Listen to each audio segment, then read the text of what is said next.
في الحلوى، في العصير ديال الليمون، في اي حاجه بغيتو ديال التمسام كيجي على هذا الشكل هذا. على بركه الله نصايبوا القشور.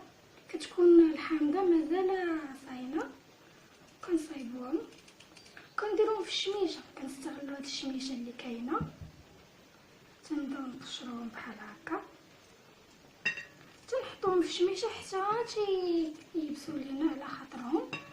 بعد من بعد كنستعملوه، كنبداو نقشروهم بحال هكا. كناخدو القشره هذه. المهم انا كنقص شويه من هذا البيض باش ما كيجيش البيض بزاف، باش كتبقى غير القشره. كيجيو واحد المذاق اللي هما زويون، كتستعملوا فيه بزاف ديال النكهات. كناخدو غير القشره بحال هكا.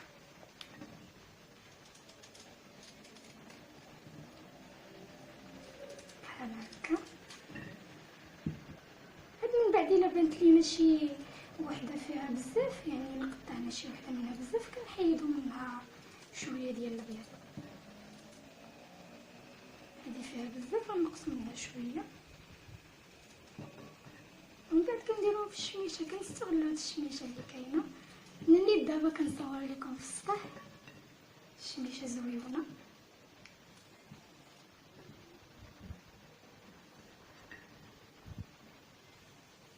انا دابا صايبت غير وحيده غير باش نوريكم الطريقه، ومن بعد غادا نزيد الثانيه.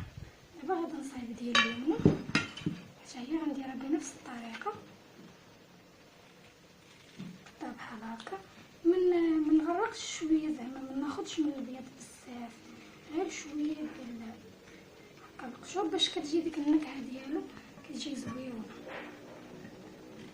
شويه حتى هو.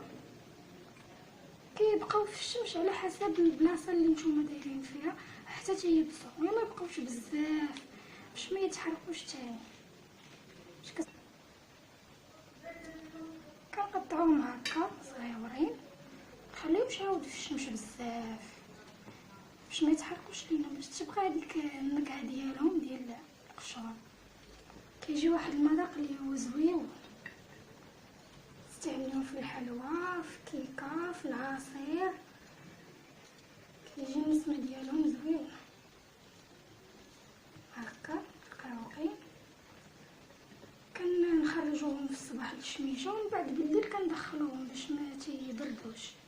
الا خليناهم بالليل وبالنهار كيبردوا. نخرجوهم غير في الصباح ومن بعد ندخلوهم. ها هما دابا غادي نخليوهم في الشمس، نسرحهم بحال هكا.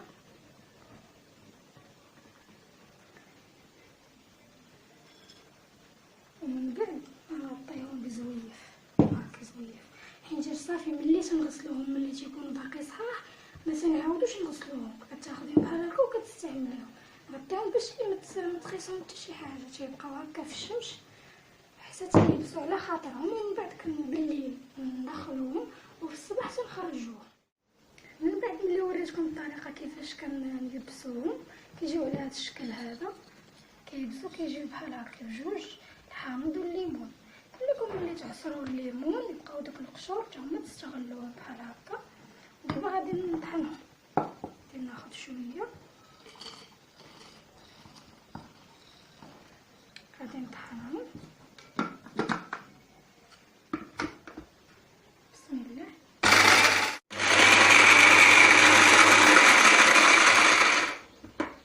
دابا طحنتهم شي شويه، غادي نزيد الخرين، نزيدهم كاملين وغادي نطحنهم مزيان.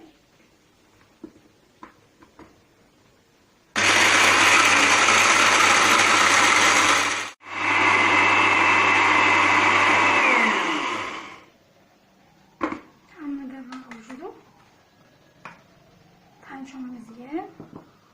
هاهو دابا غنديرو في الطويصيل وغادي ندير الخلط. بقى فيها شي شويه ديال هذا نحيدو. دابا غادي ندير القشور ديال الحامض. هما طحنوا مزيان.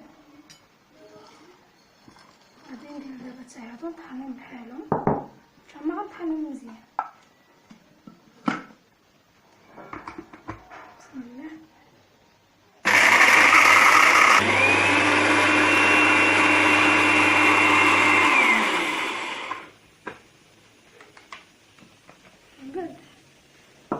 دابا الليمون الحامض غادي نغربلو واحد شي شويه، حيت كيحتاج الوقت واحد شي شويه، حيت كيكون قاصح ماشي بحال الليمون دغيا تيتطحن. هذا غادي نعاود نطحنو. الحامض تيحتاج الوقت حيت كيكون قاصح واحد شويه. من بعد غادي نعاود نطحنو هذا. حنا وجدنا البودر ديال الليمون والبودر ديال الحامض كيجيو على هذا الشكل هذا. البودر ديال الليمون ما كيبغيش ما كنغربلوش دغيا كيتطحن، اما ديال الحامض كنغربلو شي شويه حيت كيكون قاصح، حيت كيكون ميبس في الشمس كيكون قاصح.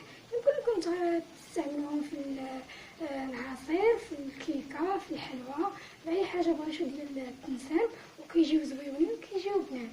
كنتمنى انها يعجبكم الفيديو ديال اليوم، وما تنساوش تدعمونا، وكنتمنى انكم تشاركوا مع العائله ديالكم مع صحابكم وتستعملوهم حتى نتوما وتجربوهم وتديروا الاخبار في الكومنتات.